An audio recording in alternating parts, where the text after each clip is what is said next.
Sup, Nerdmigos? I'm the Jive Talking Nerd, John Norgrove. We've got Wife here. We're back at it again for another Trek Jive.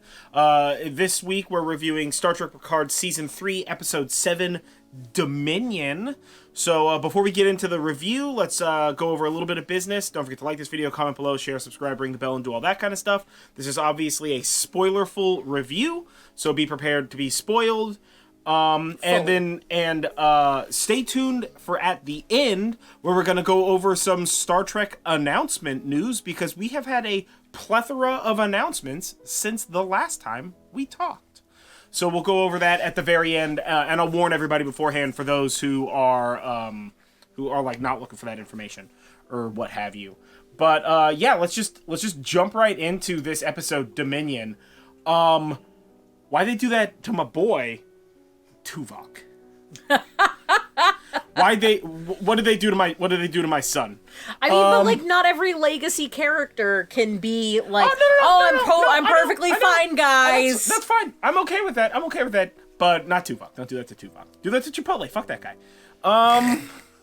Yeah. Didn't Janeway already do that? Yeah, right? Boom, boom, boom. I mean, technically, maybe so did 7. I don't remember if that was in an alternate future or like a future that was displaced through all of the time shenanigans that happened in the last season of Voyager. Honestly, Voyager's a little hard to keep track of what did and did not actually real life happen. But whatever. Seska definitely did. So, what's up? We're not talking about Voyager here. That's not what this is about. Kind of. So, this picks up with our crew of the Titan, our skeleton crew on the Titan, hiding in like a ship graveyard, and they're communicating with Tuvok and like 7. They're like, the voice analysis isn't working, and 7's like, what about those times we played whatever, the stick game from Voyager? She said it, and I don't remember what it's called. And he's just like, you did beat me a bunch of times, and she's like, and then she's like, oh, well, like, let's meet at a safe place. Why don't we meet at whatever the heck, Viridian 28 or whatever. And he's like, that's a solid move. And she's like, gotcha! Ha-ha! Vulcan would never go there, and I already got my shit fixed by you. And then he gets like a real evil guy grin on his face, and he's just like, got you, bitch.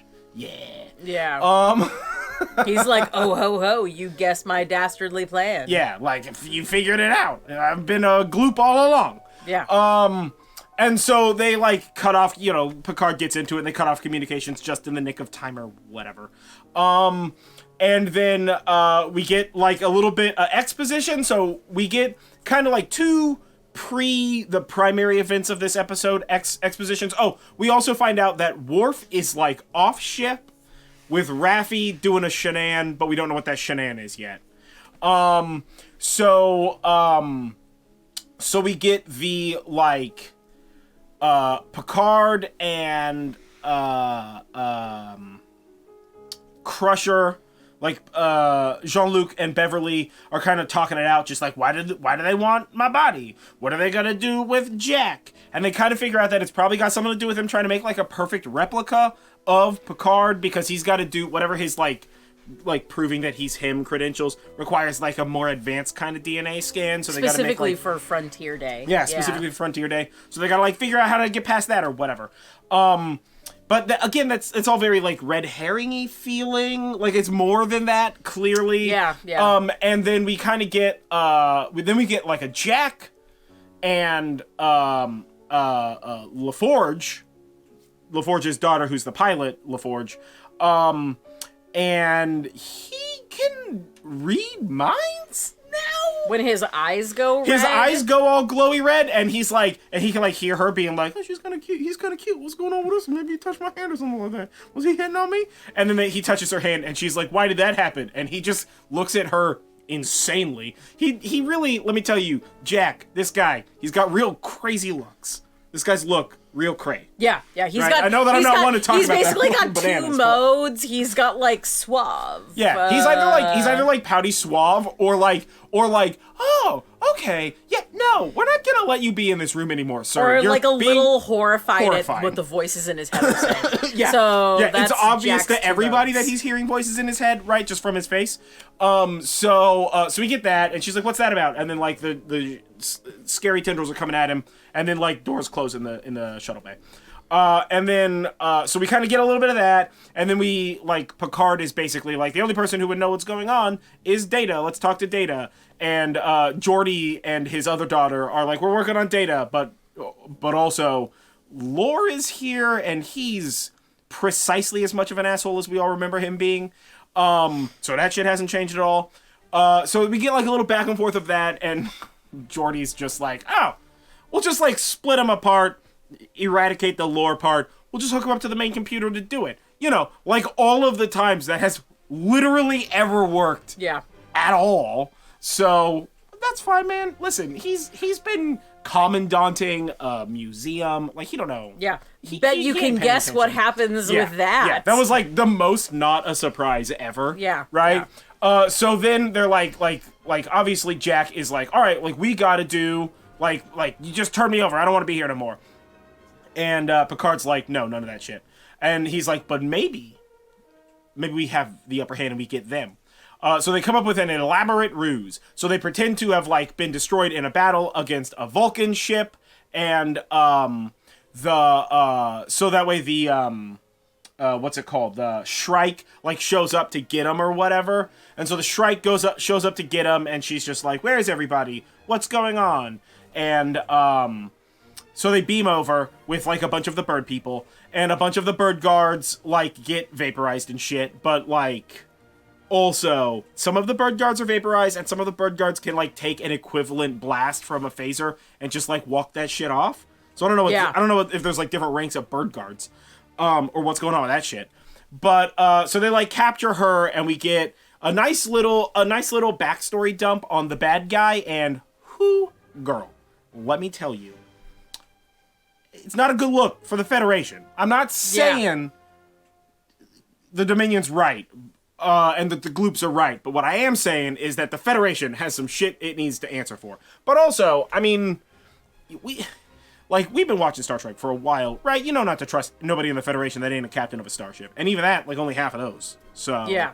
Right? Like, but, the Admiralty has been sketchy from the beginning. Vadic is such a good villain. Yeah, best villain. Like, at first, I was like, who is this person giggling? How annoying. And with every episode, I was always Vadic is in. See, that was the opposite. See, I was all in the first time Shaw was on screen, but Vadic I was whatever about. Yeah, and this episode, I was like, Vadic is a certifiable badass. Yeah, like, she's a really good villain. Really good villain. So the Rays on deck. Vadic is playing Joker better than literally every other Joker. Fight me. Yeah. So the Vadic backstory is basically like her and a bunch of other Gloop people were being experimented on in the Daystrom Institute during and after the Dominion War. And they were, like, tortured and shit like that. So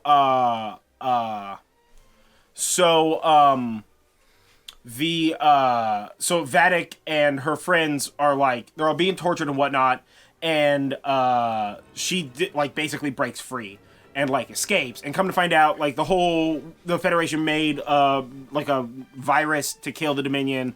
Come to find out, like, that's not real at all, or they made the virus, but they didn't, like, freely give over the antidote. Apparently the Dominion stole the antidote, although, again, that could, like, technically be a lie. She is the bad guy, but we're just gonna believe her. Right now, like, we don't really have a reason not to believe her about even so... not right now. I mean, like she said that the Federation voted not to give it to them, and that's 100% a thing that a bunch of I mean, listen, the secret lesson that you should be learning from Star Trek is that people in government are not to be trusted. They're all liars who lie. If you would like some examples of that, I can vaguely gesture everywhere, but I don't have enough arms for it. So, find one that's not a liar. Like, prove me wrong. At every turn in every episode of TNG, when they're having to deal with the Admiralty, they're like actual monsters, right? Yeah. At one point in time, they were literally monsters impersonating the Admiralty. Like that was a thing that happened multiple times, actually. So, like, you know, yeah, sure, they were probably assholes. That's not even unbelievable to me. So she broke free and, like, is wearing the face of the person who tortured her, so that way she could be, like, reminded of her suffering or whatever. And Picard and Crusher kind of have like a little like, oh, should we like break our morals and vaporize this lady? Which the answer is obviously yes. I don't know why that took any effort whatsoever. But so they're like, what should we do? Well, at the same time that this like plan is going on, and this plan is sweet, right? They like pretend that everybody's dead on the ship, and then Jack runs away from them, and then they're like activating force fields in the ship to hold the people back and trap them. It's fantastic. And of course, Jack gets trapped with Geordi's daughter. So there's so Jack gets trapped with Geordi's daughter after the second MacGuff, the second reveal of a Shanann. And the second Shanann is that who'd have thunk when you hooked up data lore to the computer, the lore part took over the computer and started doing asshole shit. So that happened for obvious. Again, bloody whatever the TV show equivalent of an Emmy or an Oscar or whatever those silly award shows are, give that to Brent Spiner. He is just such a good actor. Oh my god. The way that he transitions between data and lore is like genuinely amazing. Shocking even. He's still got it, guys. Yeah. So which is awesome.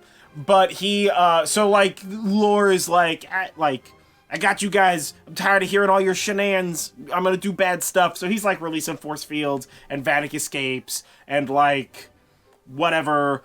Jack and LaForge, Pilot LaForge, are like trapped in a thing, and then the force fields go down, and they gotta fight off like a bunch of the bad guys, and then like Jack vaporizes his 3 regular-sized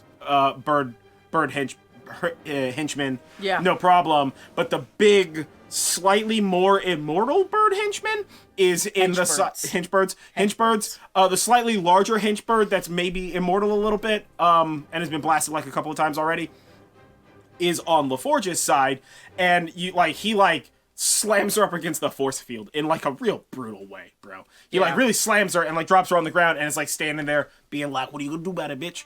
Like I got this one. Yeah. And then she like calls, she's just like, what should I do? And she's like looking at Jack and she's like, I don't know what to do. What should I do? And then Jack's eyes start glowing red, like he's getting all mindception-y, and then her eyes start glowing all red. And as he's moving, right, doing turnarounds and flips and punches and grabbing a phaser and blasting, she's replicating his motions like he just mind-septed her. And then of course they finally Geordi's able to break through to Data because friendship is magic. And like low-key, one of the main through lines in Star Trek is that friendship is magic. Yeah. Just like my favorite thing. I mean, we basically especially had since that My Little a Pony few times has a connection with Star Trek in the form of John Delancey. So there you go. My Little Pony, maybe part of the Star Trek universe. So yeah, but it's probably just like Q's hallucinations. It's like one of the verses that Q visits from time to time. Yeah. So she's obviously like, was that you in my head doing that stuff? Maybe don't come near me. And he's like, no, I'm cool. And she's like, aight. She really accepted getting mind-septed. Like, she was like, a little too fast. I forgot you're hot and I'm kind of into you. She had a crush on him, so it's okay. Yeah. Barely an inconvenience. I mean, it's pretty understandable. He has been smoldering hard at her. And even more so after Geordi was like, you leave my daughter alone. He was already like obviously. a little... He was like a low grade, right? Like he was a 2 on the smolder scale at her, right? He's like an average 2 or 3 all the time smolder, right? It's like not a ton of smoldering, but it's a fair amount of smoldering. Yeah. Right? And then he saw her and was like, maybe I crank this up a little bit, but like not too much, right? And he went out to of like a 5. Yeah, like out of respect. And then Geordi was like, don't look at my daughter. And he was like, see, now I gotta do like a 9.5. Right, buildings are gonna come down. It's not my fault. I don't know what's happening. Yeah, he like gently presses his hand against hers in the weirdest way. Oh my god! It was just like the back of the hand. Put your hand up. Yeah, so it's like it was like the back. He was just like, and then she like left and was like, "Why did you do that?" Because obviously she thought that. Yeah, and then he did it. Yeah. Which is like a horrifying thing to be a part of, right? Yeah. And then he didn't answer her. He just looked at her insanely. And then, she just walked away. Yeah, and she was just like, okay, with that, I guess. And then they were, like, doing pretty good. She had forgot about that, like, weird nightmare elevator thing that happened there. And then he mind-septed her to fight off a bad guy, and she was just like, I'm just gonna roll with this. Whatever, man. Yeah. I'm just trying to fly a ship. I don't care. So, like, because of the research project that was being used on the glue people, Picard and Crusher were able to figure out that, like, they got some sort of trace element in them, what with you can track. So they're able to track where they are on the ship. And so Shaw and a couple of his people go down there to, like, try and stop them. And both Shaw of his, gets beat up again. Both of his people get vaporized, and Shaw gets, like, real slammed around. That guy got to stop taking punches to the face. Yeah. Listen, man, don't do it. Put the arms up, or else you're going to get blasted all in the face reach. And so they get to the bridge, and they take over the ship. And bloody Joker Gloop over here is just like, oh, this is the thing that I told you guys was gonna happen. You should have handed him over. This is my ship now. End of episode. Real FU kind of end to this episode. Yeah. Yeah. But we got, like, good 7 action. I mean, like, I feel like the, like, standout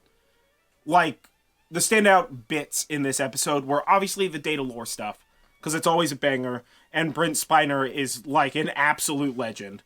And then, honestly, Jack, above everybody else. Like, Picard was Picard, and that was good. And, like, Beverly was Beverly, and that was good. And, like, even 7 was, like, good 7 energy in this, right? Yeah. Like, sitting in the captain's chair, talking the talk. She has a nice, like, dark jacket on. Shaw's got a nice jacket. Can we talk about these fucking these, Federation like, jackets? These, Listen, like, let me tell you right now. These, Paramount like, dark sell outfits. These fucking jackets. I don't care how much money, I'll buy one. So there you go. Yeah, maybe give one to me. I mean, gave you the or idea. just, you know, let's find that pattern. I know that there's people No, out there. I'll buy it. I'm lazy.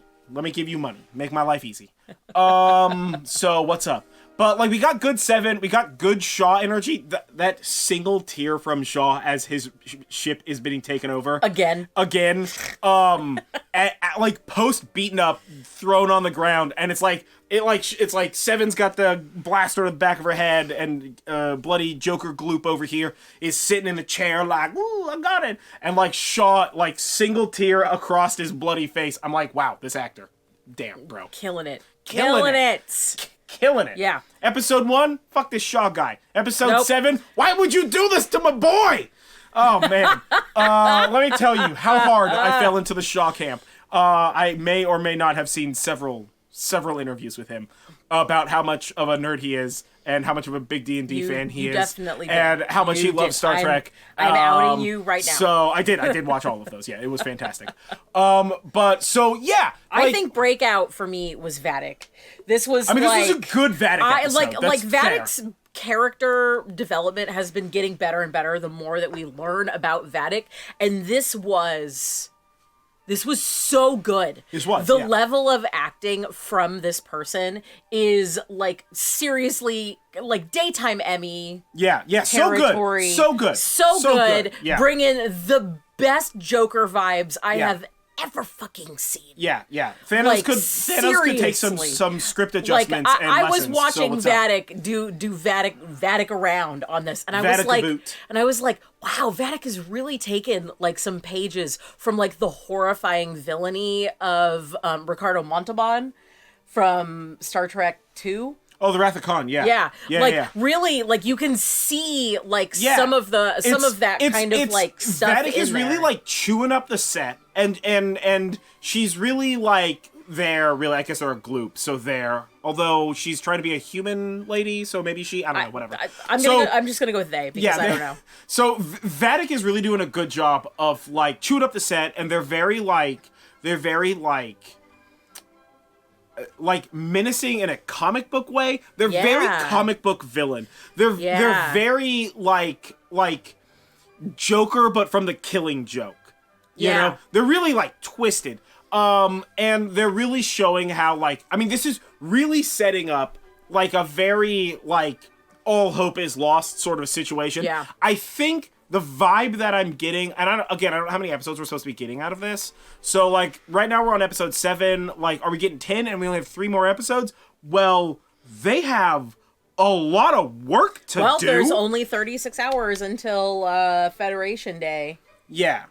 By count of the last time they gave time in this. So they could theoretically do 3 more episodes and wrap it up in 3. They could. But we have a lot of questions still, so... But honestly, there's going to be 15 episodes, so they can wrap it up in 6, dog. We know they stole Picard's body... 8. Yeah. And so, like, what's the deal with that? And then we have Vadic saying that Jack needs to learn who he truly is. Yeah. So that means Vadic knows something. And obviously, and she also says when Vadic's trapped in the thing, and Beverly's like, what do you want with my son or whatever?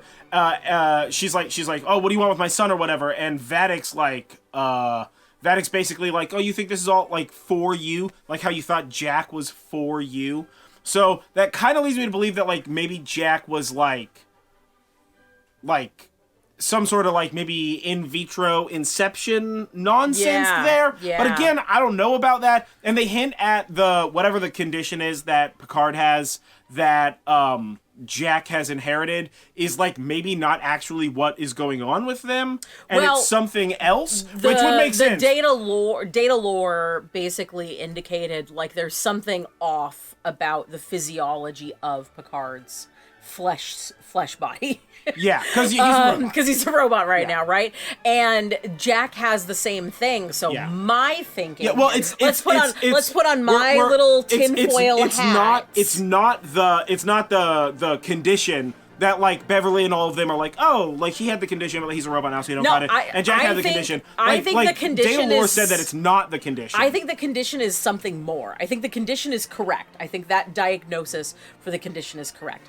But I think that it's more than that. I think that the condition basically kills people before it comes to its, like, full...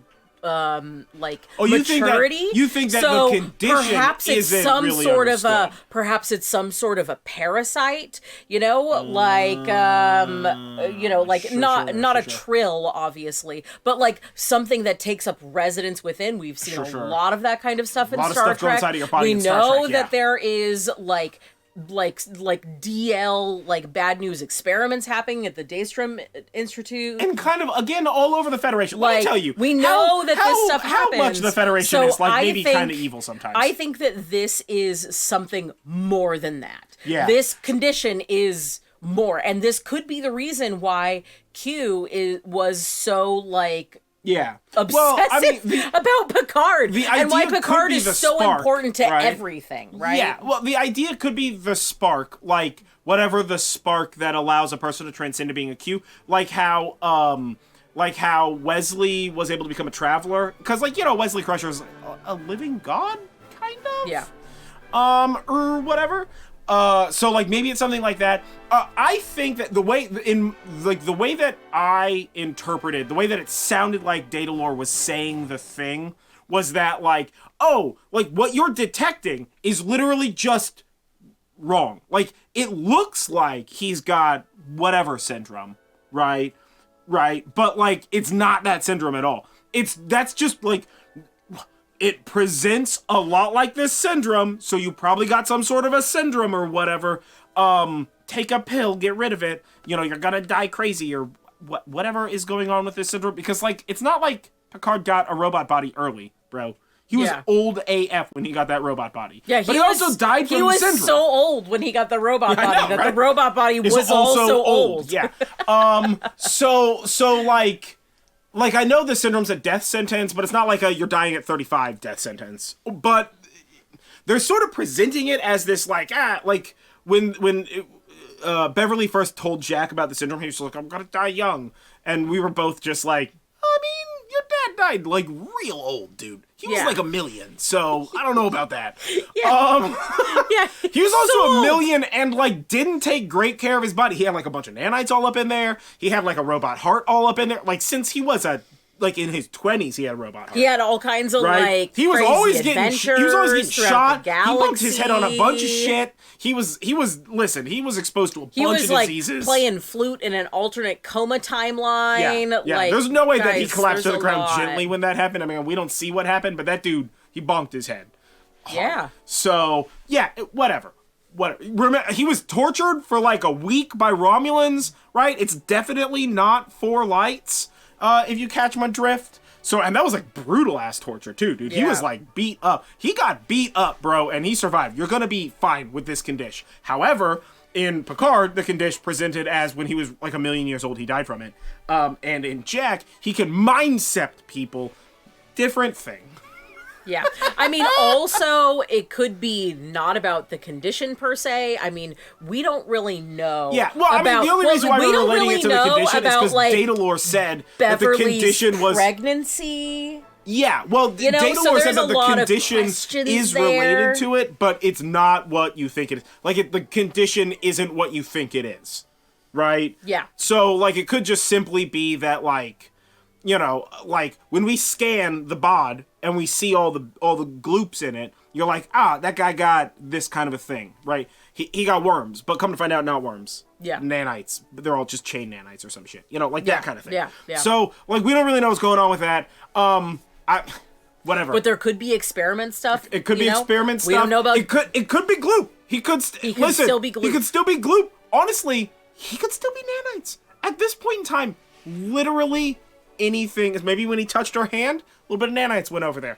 Little secret, nodules. Yeah. Gave her the old nanites, and that's why he's able to sept her mind. You know, maybe like Beverly was having a hard time with her pregnancy and was like, "What's this syringe? Choop choop choop." I feel gotta like she's save not an my idiot, baby. So I don't know about that, but maybe who knows? Yeah, who knows? So yeah, we don't really know what's going on with that. We did not get any Worf and Raffi except for they're off the ship. And we didn't get any Will and Troy. Yeah, we didn't get any Riker Troy stuff. Yeah, any Riker Troy stuff. And Riker Troy is like across the space in the Shrike, like just right there. Yeah. So I wonder if what we're gonna get is a little ship swap action. Yeah. Where now that Vadic and most of the Hinchbirds are off the ship, they're gonna like break out and be like, "What's up? Save the day. Transport all of our friends over to this ship. Now we've got the big ship. You guys got the Titan. Blow that shit up or something." Maybe. Yeah. Because like honestly, that's how you do it. If they take the ship away, right? If they like transport everybody over, blow the ship up, those gloops are dead. Save the day now, right? So like that could happen, and of course, like regardless of how many episodes are left, we could easily still have some more stars show up. And we could have like literally 5,000 more twists. So yeah. So who knows what's going to happen? We could literally get at the end, "This was all a dream." Yeah. Which would be like one of the worst outcomes, I think, for this storyline. But it could certainly happen. It's all a dream. Oh boy, that would be pretty rage-inducing. If it's all Q just playing with Picard's mind and there is no Jack, and there is no Dominion Second War, could you imagine if that were the case? Yeah. How genuinely upsetting that nonsense would be. And we I just would be go so like angry. 30 years back in the past, and Picard wakes up, but and he's on the Enterprise, and he's been de-aged, and we're just like... We don't have the technology. We don't have the technology for that. Listen, de-aging people, it always looks horrifying every single time. It doesn't mean that they're not going to do it. But they might do it. Who knows? Yeah. Don't do that to me, Terry Metalis. I'll fight you. Yeah. So... that was our thoughts and opinions on this episode of Picard. What do you think is going on with Jack? How cool was the mindception thing? And also, what's up? Do you ship those two? Because I'm into it. I'm here for this. I'm here for it. Yeah. I'm very here for this. Speaking of here for this, terrible transition. We've got a bunch of Star Trek news. So I had to pull up the website because I was like, I'm not gonna remember all this stuff like off the top of my head. I'm an idiot. So first of all, we know that Discovery is getting its 5th and final season, and that'll come out like early next year sometime. Mm-hmm. Early 2024, and that'll be like the end of it. So spoilers about like announcements and stuff ahead. So that's what we're getting with Discovery. It's sad to see Discovery end. I have no clue how they're going to end it. So I mean, like, I'm happy with it. I would rather have them end it before it becomes, like, too drawn out mess. Yeah. So we'll see what's going on with that, and we kind of don't know really more than just that information. Like, the next season is the final season. That's all we know about that. Yeah. And then we also got announced yesterday. So season 2 of Strange New Worlds, which is the Pike one, starts June 15th of this year, and it's already been renewed for a season 3. Thank you. Strange New Worlds is far and away my favorite of the, like, new Treks. This season of Picard is only second to, like, Strange New Worlds season 1. Strange New Worlds season 1 is fantastic. It's so good, right? Absolute, like, peak Star Trek, and oh my god, it's so beautiful. Oh, it's such a beautiful ship. Oh man, it's so good. I just read, like, a huge article about, like, set design and this like new age 50s style modernism, and it's so awesome. It's so awesome. So then after that, we got Lower Decks season 4, which is supposed to be coming out late summer. I've heard August, like end of August, I think is the first thing I read, but the, like, official announcement is just saying, like, late summer of this year, and it has already been renewed. That'll be season 4, and it has been renewed for a 5th season. Nice. Which is awesome. 20 seasons. Give me 20 seasons of this. This show is so perfect. It's so good. It's the perfect balance between, like, Rick and Morty levels of absurdity and Star Trek. It's fantastic. It's hilarious. The cast and crew are amazing. And just keep going with it. I want more. More Star Trek animated shows. I know that it's, like, a bold opinion, I guess, but I'm a huge fan of Star Trek the Animated Series, like the original series cartoon. I actually own all of the episodes on VHS tape. It's, like, my dad's collection that I own, that I have here in the house, even though I have no way of playing a VHS tape, because it's the future. But it's so good. TAS is so fun. This is so fun, and, like, deep references everything, and is mad self-aware, as well as it's, like, the only show we have that takes place during the, like, TNG DS9 Voyager era right now. So it's bringing all that good classic that we like. Yeah. You know? So we got that announcement. Star Trek Prodigy Season 2, which is the Nickelodeon one, the one in partnership with Nickelodeon, is coming out this winter. I heard, like, December or, like, November, so, like deep winter. But who knows when that's coming out. I'm excited for that. Hologram Janeway is a fantastic Janeway. I'm very, very interested in, like, the whole bit that they're doing there. So that's very, very exciting with that. So those are, but it hasn't been announced for a 3rd season yet. It hasn't been picked up for a 3rd season yet. So potentially it's just ending there, and it might be going further. We kind of don't know what's going on with that. So that was all sort of announced, like, yesterday. And then today, I'm pretty certain it came out today. Yeah, today it was announced that we are officially getting an all-new series called Star Trek Starfleet Academy, which has been something we have been promised and talked about for years. And I am both very, very excited for it and also very trepidatious. And the reason why I'm both is because you can do Starfleet Academy in, like, a really awesome way, and you could really screw the pooch on Starfleet Academy very easily. Right? And also, who's Boothby? Who should play Boothby? And if you're doing a Starfleet Academy in a timeline where Boothby is dead, why do you hate me specifically, you monster? So, there you go with that.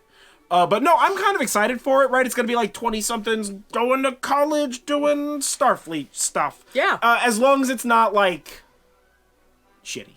Yeah. Right? Yeah. And I don't think that it's going to be, right? I have faith in what Star Trek's been doing as of late.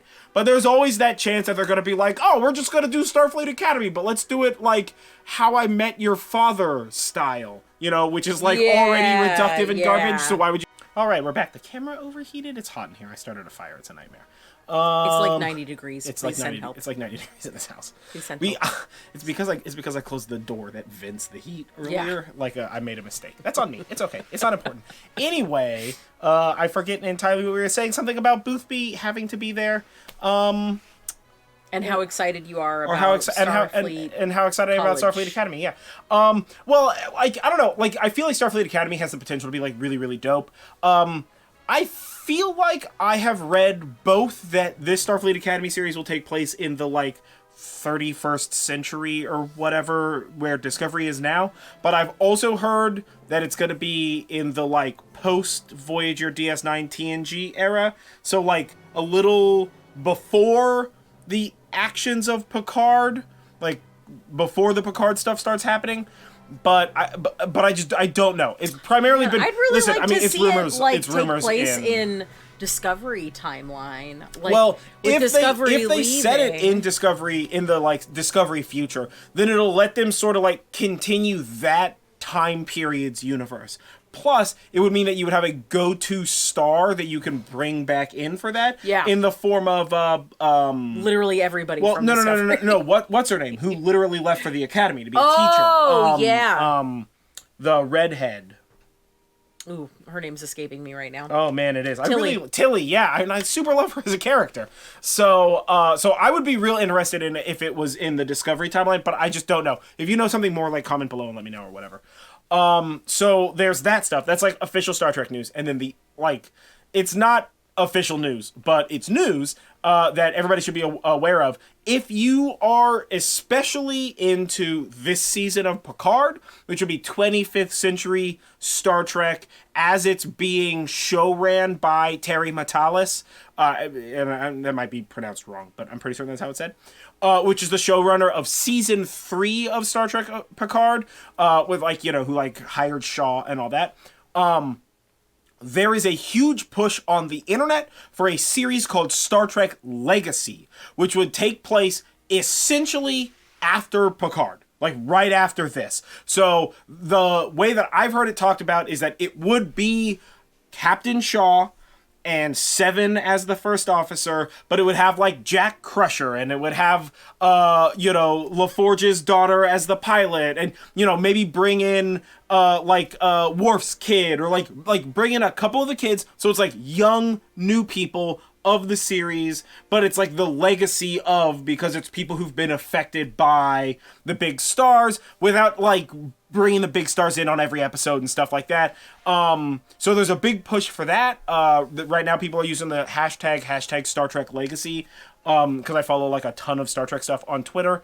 And I super want this to happen. Terry Matalas, as the showrunner of Picard Season 3, has clearly shown that he like knows what he's doing with regard to like setting and character and tone and an understanding of Star Trek, and I love it. This is like easily the best season of Picard, and I would super love a 25th century show, because right now we're not going to have that, right? When Picard ends, we'll have Strange New Worlds, which is pre-TOS. We'll have Lower Decks, which is TNG DS9 Voyager era, right? Somewhere in that reach.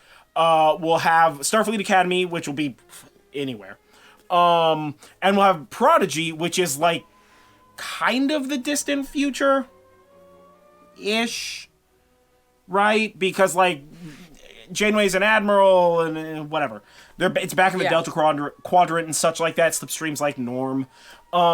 So we don't really have anything to continue this specific like time place, which is the 25th century. And so that's a big push, is for a Terry Matalas show-ran 25th century Star Trek series called Star Trek Legacy, which I am like a bajillion% behind. So if you're interested in something like that, like obviously like tweet about it, go on Twitter and just like look up hashtag Star Trek Legacy and like see what people are talking about and what's like going on out there. This has basically not only been pushed by fans, but Terry Matalas has actively been like, maybe we like if you want this and you're loud enough, they will listen, right? That's what Terry Matalas is saying. A bunch of the crew, like Seven and Jerry Ryan, and like a bunch of them are like, do this, push it. We would love to do this. We would 100% come back for this, like no question at all. Shaw, Oh man, I just had his name. I was just saying his name like a little bit ago. Captain Shaw, the actor who plays Captain Shaw's real life name. Whatever. Captain Shaw, who is hilarious. Follow him on Twitter. But he's been like, I would come back for this, no questions asked. This would be super fun. So like, I so want this to happen so badly. And there are rumors that we should be getting some more announcements potentially from Star Trek because First Contact Day is like a week Wednesday. from now. Yeah, I think it's a little less than a week. It's like the fact that we got all these announcements about like the shows that are coming back, and then we just got an announcement for a new show. But it's like, why would they make this new show announcement like not on First Contact Day? That's crazy, right? So like maybe we're getting an even bigger announcement on Wednesday. Maybe they've scheduled for real. Maybe we're finally getting another Star Trek movie. Because... Oh, I was thinking maybe actually First Contact. Oh man, they've finally reached a deal. Yeah, that would be dope if the Vulcans show up and they're like, "We've been watching your show. It's too real, man. We're gonna keep an eye on you. Let's do that shit." Yeah. So, well, who knows? We'll see what happens. Next Wednesday's a million years from now. But yeah, let us know what you think about all that kind of stuff. There's a lot happening in Star Trek right now, and I'm very excited for it as an obviously enormous Trekkie. So with all that being said, I've been John Norgrove. This has been Wife. This has been Trek Jive. Don't forget to like this video, comment below, share, subscribe. Let us know what you thought of this episode. Let us know what you think about Star Trek Legacy. Would you like a return to the Abrams-verse movies? I know that's something that has and has not potentially or unpotentially been a thing that could or could not happen because it's in like an infinitely variable state of realness right now. Do we want more movies? Why should we still get a Voyager movie even though it's been all these years? I don't care. Bring them all out of retirement and do it. Because that's what I want real bad is a Voyager movie. So yeah, what I mean, heck, dude, we could get a feature-length Lower Decks movie at this point in time. Yeah. And I would just be like, okay, well, how do I buy an entire theater's worth of tickets just so I can watch it? You're not invited. It's just me. Yeah. All the tickets are for me. But you can come. That's fine. Because I like you. But yeah, what do you think? What's going on with the Star Trek universe and all this kind of stuff? And what's going on with Jack? Why is Jack mind-septing people? What's up with that, dog? But yeah, we'll catch you guys next time, I guess. Yeah. Before I continue to ramble about more Star Trek stuff, I have so much things to say. He has lots of thoughts. So much stuff. We didn't even talk about the Star Trek wines. Whatever, man. Glory to the Empire, you know? Blah.